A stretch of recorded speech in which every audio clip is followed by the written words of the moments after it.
You ever stop and think about why guys go so crazy for Japanese dragons? I hadn't. 16 years inking them, not once, kind of embarrassing. Last year, a guy just sitting in my chair, getting his whole arm done. One big dragon, Yoshi. Why did I even want this? My hand just stopped, cause it looks cool. But I couldn't say it funny, right? That night, I couldn't sleep. I started digging psychology, mythology, all of it for days. This isn't just looking cool. There's a reason, one that was in you before you were even born. Today, I'm gonna lay it all out. After this, that dragon on your arm, when you're gonna get, we will never look at it the same way. Konnichiwa, Yoshi desu. Today is different. This isn't about dragons. It's about what's going on in your head when you look at them. Stick around. There is a twist at the end.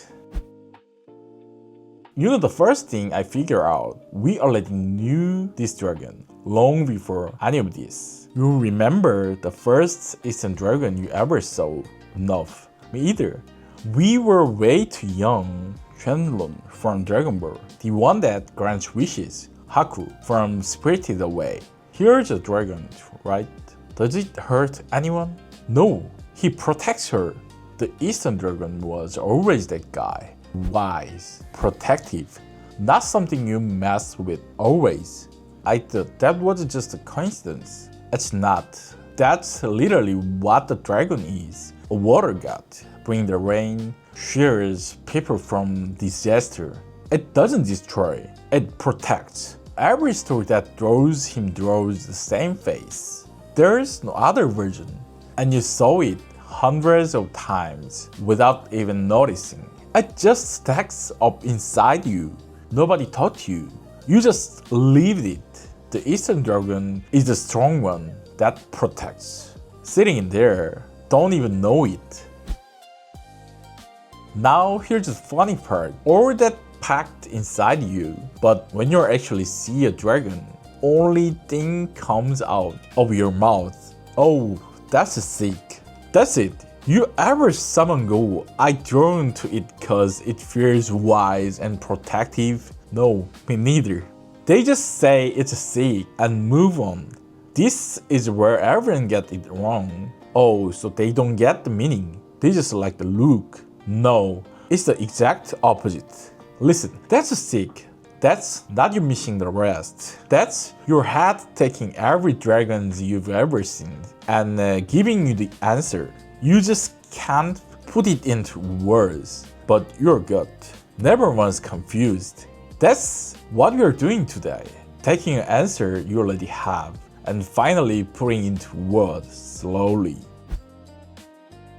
What's actually inside that answer you already have? The real core of why a man's pulled to this dragon. It's two things, and you've had them since the day you were born a man. One, you wanna be strong. Two, you wanna protect your people. Can you deny that? You can't. Nobody taught you that. It's just built in. For hundreds of thousands of years, when a dragon came, that meant the one who stepped in front. Scientists just call it instinct, the protector. Nothing fancy.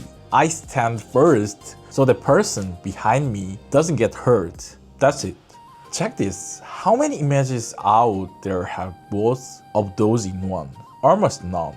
A lion strong, sure, but it doesn't feel like it protects you. Tiger, wolf, bear, all strong, but none of them hit that guardian who shared me and mine. But Eastern Dragon got both power nobody can break and the hurt to use to protect people. So when a man pulled to this dragon, it's not just King Kurm anymore. Poor man you've always wanted to be is sitting right there in that one dragon. They look at that dragon and recognize themselves. Hey, that's me. That's what I wanna be. Now somebody's gonna go, hey, Western dragons are strong too. Why the Western one? Good question. But the second you ask it, you already know half the answer. Watch. There's a guy named Joseph Campbell, spent his whole life on mythology. He sums up the Western dragon in one line. The Western dragon sits in a cave, piles of gold, grabs papers, and just guards it. Never spends the gold, never does anything with the paper.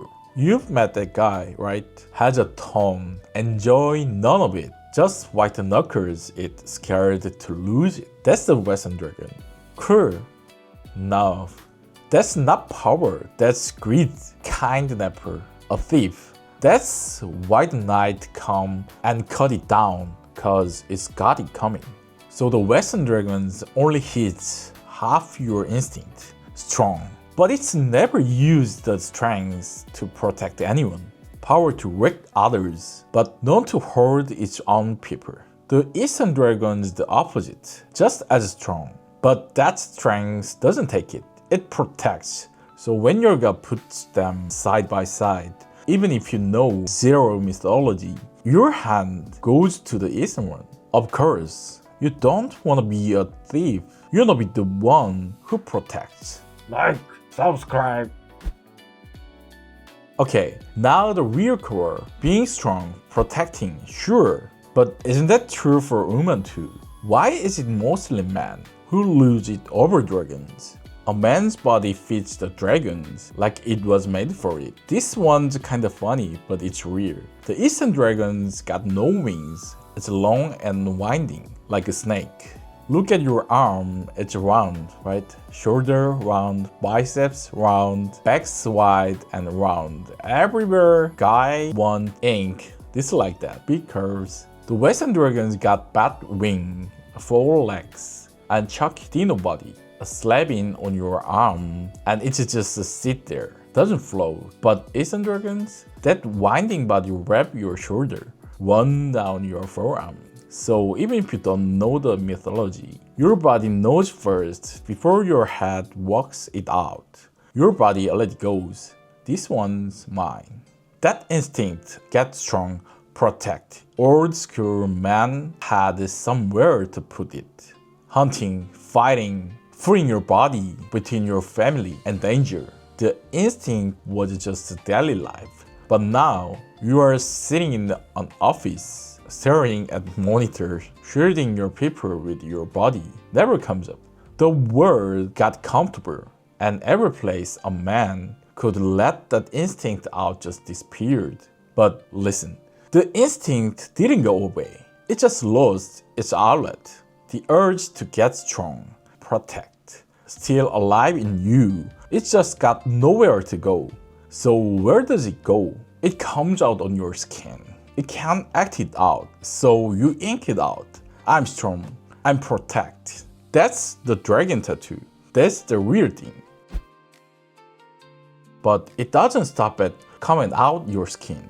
Let's go one step deeper. When does a person reach for armor? When they are weakest, when they feel exposed. Be honestly, you ever get inked when you're at your lowest? I've had so many of them in my chair. And is that something to be ashamed of? No. Reaching for armor isn't proof you are weak. It's proof you've got something to protect. And that's exactly what your resume is. It's armor. Carving your whole body is chaos. And I don't mean that's some metaphor. The history is literally there. Back in old Edo, old Tokyo, there were fighters, Hikeshi, guys who ran into the flames with their life on the line, and the thick jacket they wore. And know what were printed on the line? A dragon, a water god, heading into fire, wrapped in the god of water. And once the fire was out, they'd flip the jacket inside out, show everyone. I wore this into the fire and walked back out. See? Long before anyone put it on skin, the dragon was already armor. The armor of someone who ran into fire to save people. But here's the most important part. There are two kinds of armor. A digester's armor and protector's armor. That Western dragon, the thief, the kidnapper, where he's hide that digester armor. It's a threat. touch me and you will get hurt. But you didn't pick that. You picked the protector's armor, like the Hikeshi. Worn to protect yourself and your people's same scares, but hurt you were them with the completely opposite. What we've been saying. Men are drawn to the strong, protecting Eastern Dragon. But listen, that's not the end.